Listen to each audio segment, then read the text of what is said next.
Well, it's a beautiful fall day here on the Kenai Peninsula, and today I'm going to be putting some protectors around my apple trees. I'm doing that because this winter in particular, the snowshoe hare cycle, that's the 10-year cycle that affects the population of snowshoe hares. Well, we're going to have a lot of rabbits or snowshoe hares this winter. And if you don't put protection around the trunks of your apple trees, the hares will eat bark all around it. They'll eat all around your trunk through the cambium layer so that it'll essentially kill your apple tree. So the protection also helps keep voles from doing the same thing. And voles are really little tiny rodents, basically miniature mice if you're not familiar.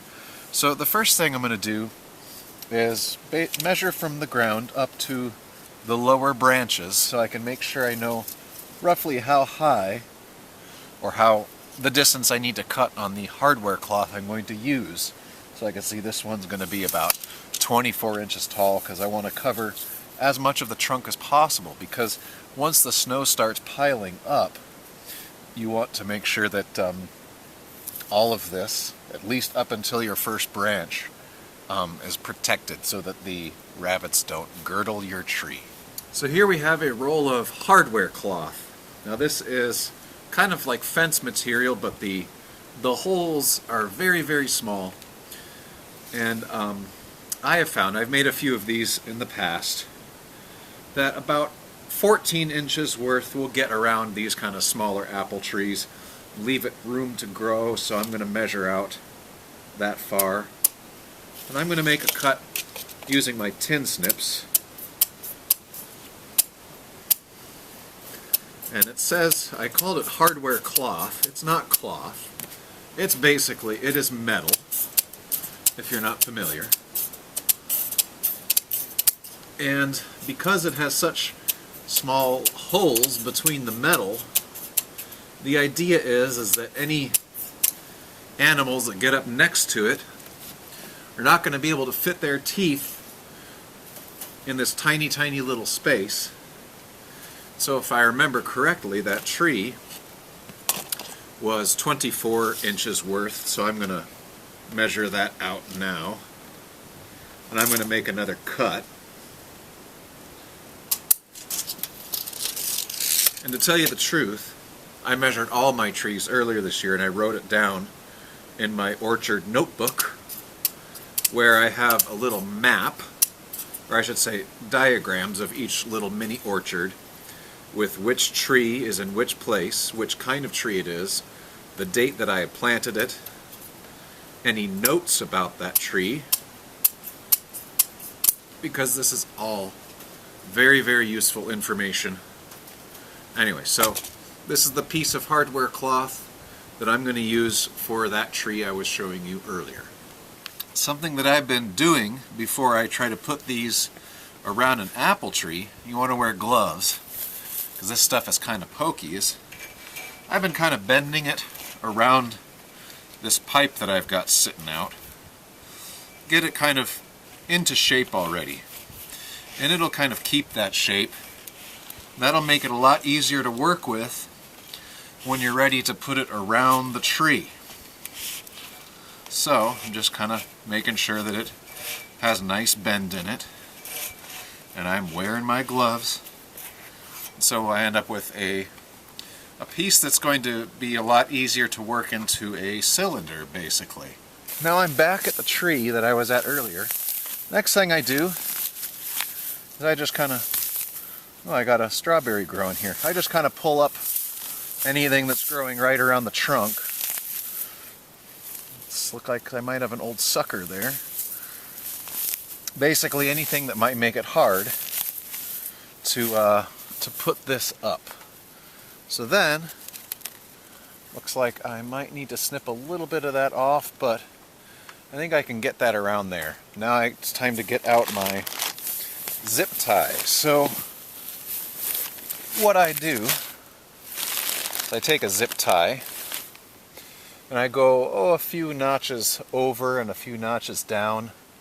I get it started, I push it through, I pull the other side around, And this first one is just to get it connected and start pulling it together. So yeah, I've got it kind of connected on the zip tie there, you can see, and so I'm going to get that as tight as I can because I want it to overlap a little bit. So I will kind of show that a little more closely. It's overlapping a bit there. And then I can move on to doing the next ones. This one I'm going to do a little bit farther down.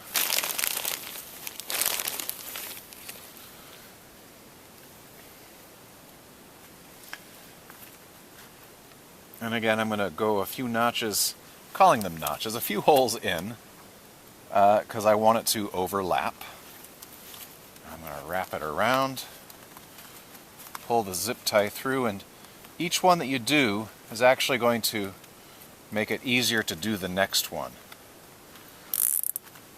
Because that makes it a lot easier to get it into the final shape that you want it in, which is a cylinder.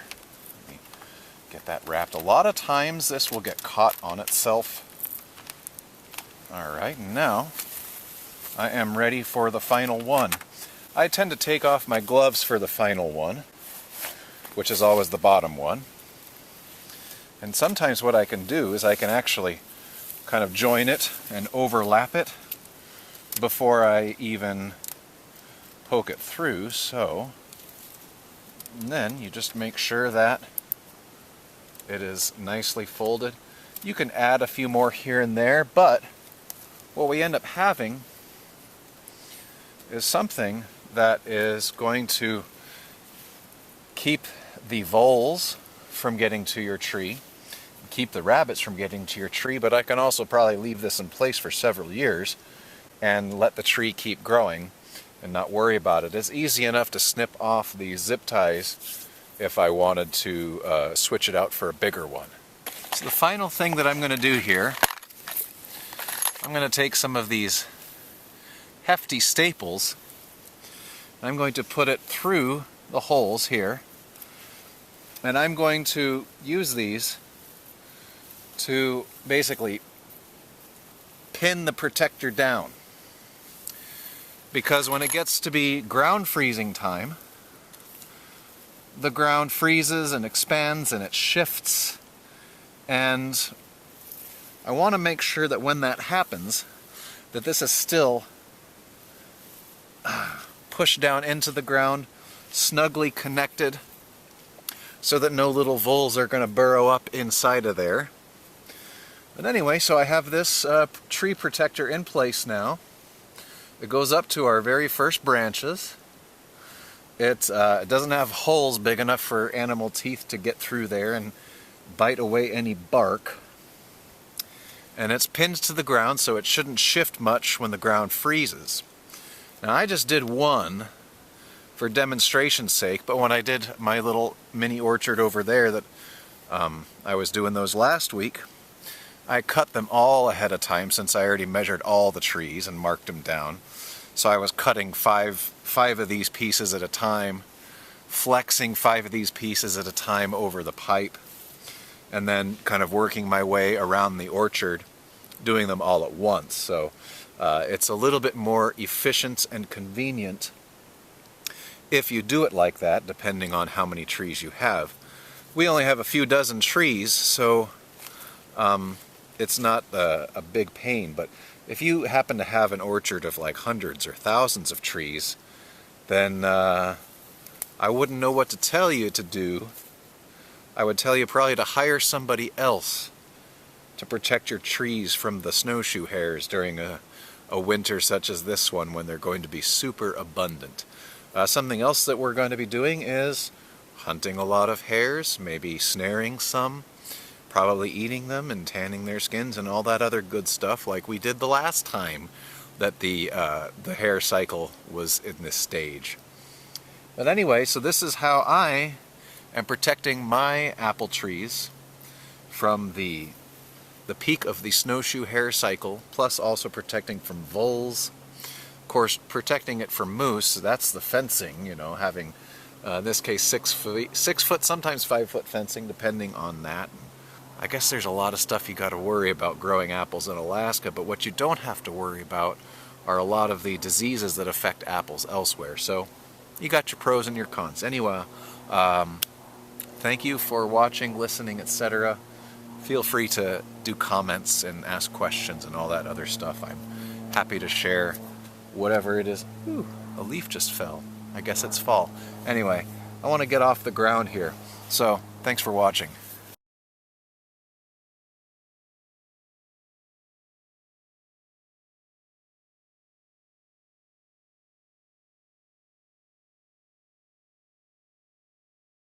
Looks like I'm doing this just in time. This little thing you're looking at here is an experiment. Little apple we started from seed. If you look down here, you'll see rabbit droppings.